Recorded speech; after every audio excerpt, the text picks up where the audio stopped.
আমার শাশুড়ি আব্বা যে বাটে তাইন চিন্নি বানাইছেন বুঝে যা তাইন কোনোদিন খাইছেন না।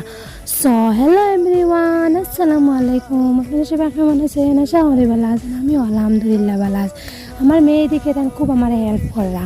আর এটা কিতা গরম, আর এটা গরমও আমি লেট্রিনও বইতে সময় ফ্যান ইউজ করে বই মানে কিতা কইতাম পরে তাই আমি দিকে আমি কিছু সাফ সাফাই আসলো করিয়া।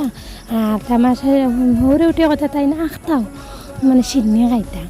পরে তো তানরে আমি কিছু হেল্প করলাম, তাইন বানাইতে আইতা কিতা সিন্নি বানাইছো আমি আমার জীবনেও দেখছি না এইটা সিন্নি।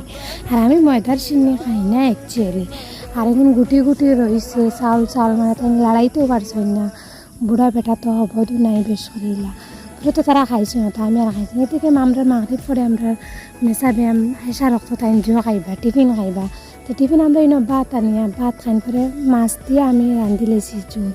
আর তো মাগরিব বাদে মেঘ আনছে রাতের মুরগি ফোন উঠাইলাম চারটে লইয়া মেঘ খাইয়া কহিয়ালে নিবাগি বেশ রাইত হয়ে গেছে। পরে মানে কইয়া ডিমর শর্ট পাখি রয়েছে তো তারও দোকান তো নানি দোকান থেকে গিয়া আর রাত ডিম লইয়া আইছি। আনিয়া তো ডিম বল বই দিছি। চারিদিকে আমার মেসাদের লগে রান্ধিছি একানো জুল আর একানো কোয়াশতে বিচ্ছি।